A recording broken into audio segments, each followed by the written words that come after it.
Have you ever wondered what tiny spark ignites the massive bonfire of war? From ancient grudges to modern-day squabbles, the reasons humans fight are as bizarre as they are terrifying.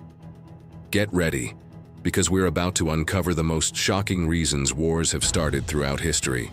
Let's begin in the ancient world. The very first recorded war, the Battle of Kadesh in 1274 BC, wasn't just about territory. It was a massive ego clash between the Egyptian pharaoh Ramesses II and the Hittite king Muwatalli II. Both rulers claimed victory, plastering their own versions of the story all over their monuments. Imagine a war ending with both sides claiming they won on social media.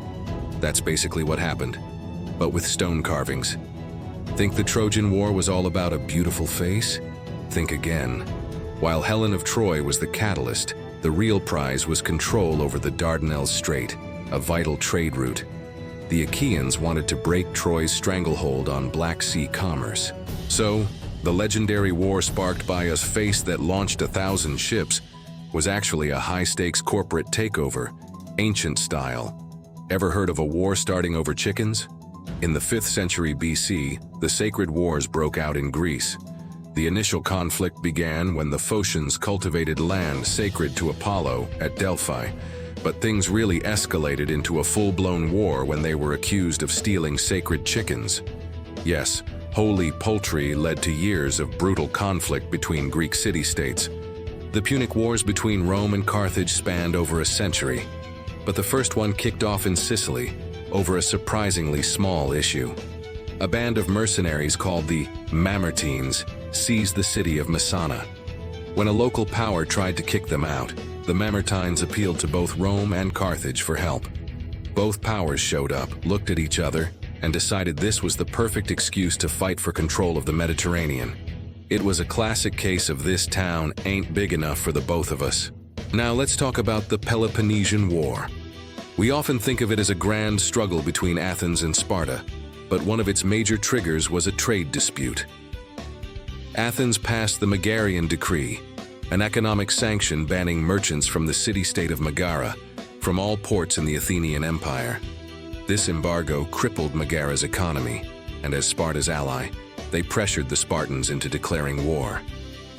A simple trade ban spiraled into a conflict that devastated ancient Greece.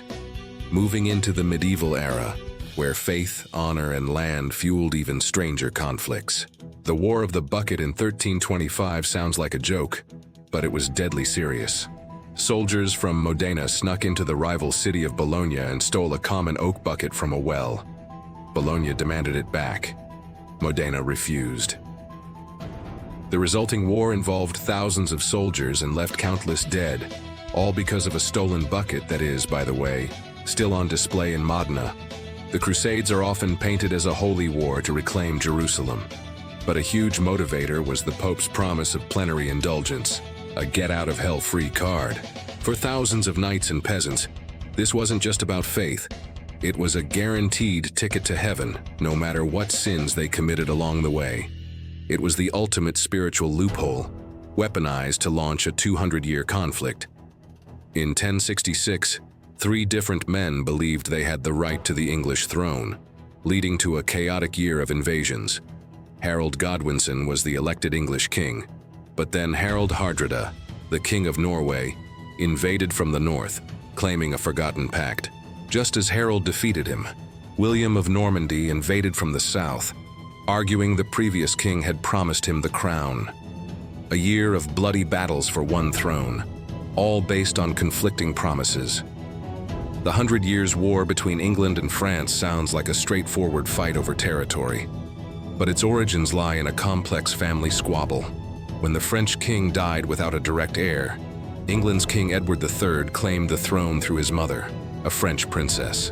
The French nobility rejected his claim, invoking an old law that said the crown couldn't pass through a female line. What followed was over a century of war, all because of a dispute over succession rules. Finally, the War of the Roses wasn't just House Lancaster versus House York. A key moment that fanned the flames was when the Duke of York was snubbed.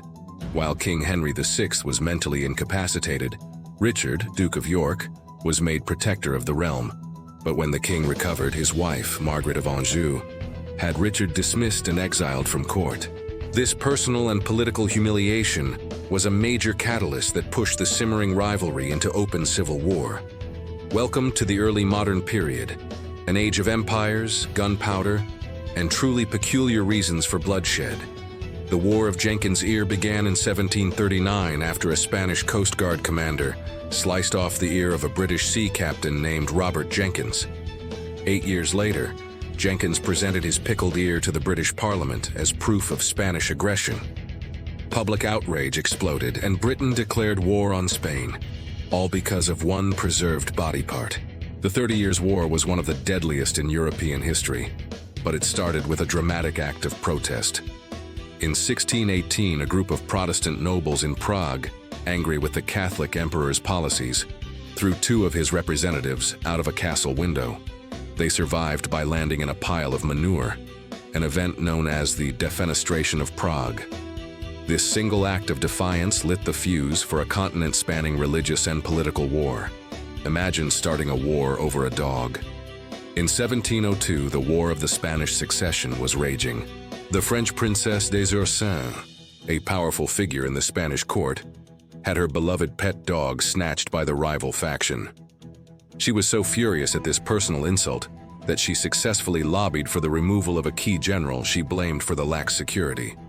This seemingly minor event shifted court politics and influenced major military decisions in a massive European war.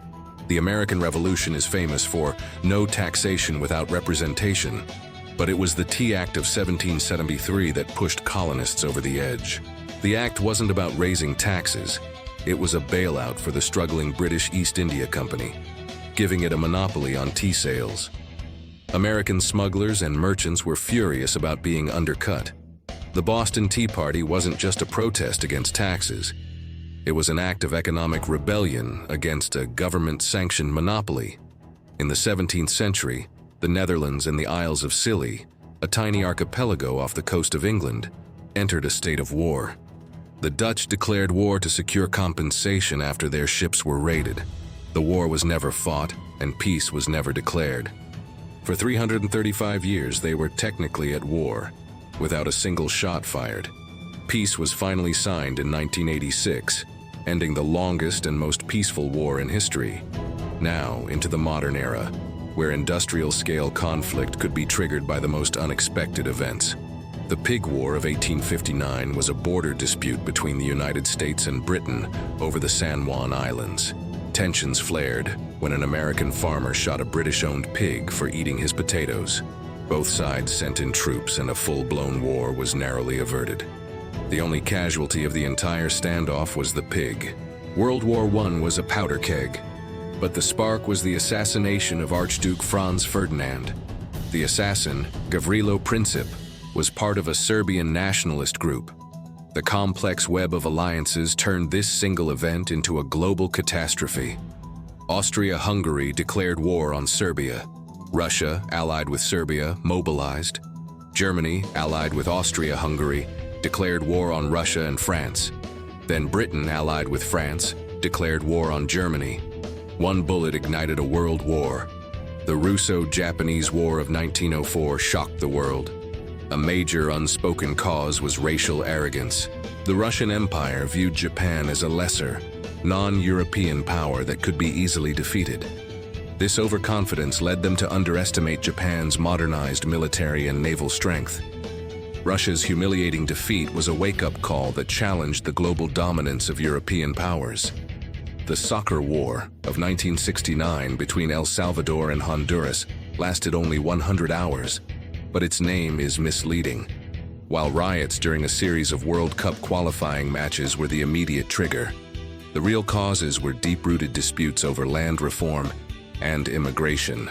The soccer games were merely the final violent expression of years of simmering political tension. The Opium Wars were a brutal clash between Britain and Qing China. Britain's motive was simple: greed. They wanted to force China to accept illegal opium imports to balance a massive trade deficit caused by Britain's insatiable demand for Chinese tea. When China tried to stop the drug trade, Britain declared war. all to protect the profits of its state-sponsored drug trafficking operation. Finally, we arrive in the contemporary era, where conflicts are complex, global, and often driven by ideology and resources. The Cold War never went hot between the US and USSR, but it was fought through proxies. A bizarre example is the Soviet invasion of Afghanistan, which was partially justified by the domino theory. The Soviets feared that if the pro-Soviet Afghan government fell, it could destabilize their own Central Asian republics. This fear of a chain reaction helped trigger a decade-long war. The 1982 Falklands War between Britain and Argentina was a fight over a remote group of islands. For Argentina's ruling military junta, launching the invasion was a desperate gamble to stir up nationalist fervor and distract from a failing economy and horrific human rights abuses. For Britain's Margaret Thatcher, retaking the islands was a way to project strength on the world stage. The war was driven as much by domestic politics as by territorial claims. The Cod Wars were a series of confrontations in the 20th century between Iceland and the United Kingdom over fishing rights. Iceland repeatedly extended its exclusive fishing zone, and the British Royal Navy was sent to protect its fishing trawlers. There were ship rammings, nets were cut, and shots were fired.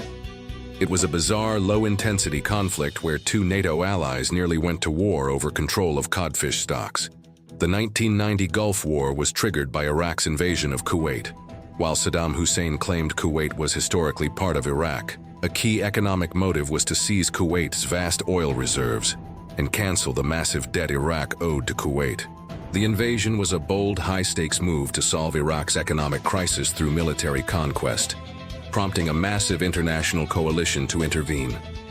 Throughout history, wars have shaped our world in shocking ways, sometimes over greed, sometimes over ideology, but always leaving a mark. The reasons may change, but the devastating consequences remain the same. Thanks for watching. If you found this journey through history eye-opening, don't forget to like, share, and subscribe for more deep dives into the stories that define our world.